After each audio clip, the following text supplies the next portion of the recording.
Kolkata doctor హత్యాచార ఘటనలో ఆర్జీకర్ ఆసుపత్రి సిబ్బంది స్పందించిన తీరుపై సర్వత్రా విమర్శలు వెల్లువెత్తుతున్నాయి.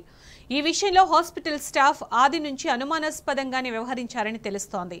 డాక్టర్ హత్యకు గురైన తర్వాత ఈ విషయాన్ని కుటుంబీకులకు చెప్పడంలో వాస్తవాలను దాచేందుకు యత్నించినట్లు కనిపిస్తోంది.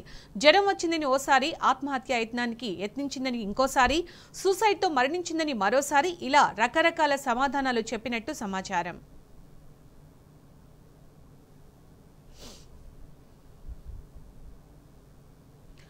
ఆగస్టు 9న తమ కుమార్తె గురించి ఆసుపత్రి సిబ్బంది చెప్పిన విషయాలను వైద్యురాలి పేరెంట్స్ కోర్టు ముందుంచారు.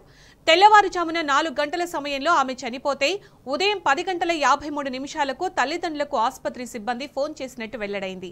ఆ సమయంలో ఫోన్ చేసిన వారు ఆందోళనకరంగా భయపడుతున్నట్లుగా విచారణలో తేలింది. ఇందుకు సంబంధించిన 3 ఆడియో క్లిప్పులు కూడా ప్రస్తుతం వైరల్గా మారాయి. అరగంట సమయంలో 3 సార్లు ఫోన్ చేసి 3 విధాలుగా చెప్పిన విధానం పలు సందేహాలను లేవనెత్తుతోంది.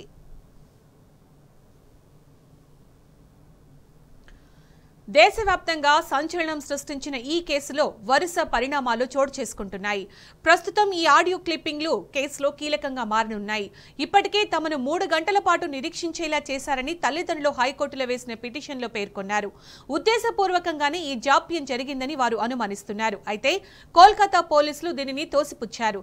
తల్లిదండ్రులు మధ్యాహ్నం 1 గంటకు ఆసుపత్రికి చేరుకున్నారని, అక్కడికి వచ్చిన 10 నిమిషాల్లోనే మృతదేహం ఉన్న సెమినార్ హాల్కు తీసుకెళ్లినట్టు చెప్పారు.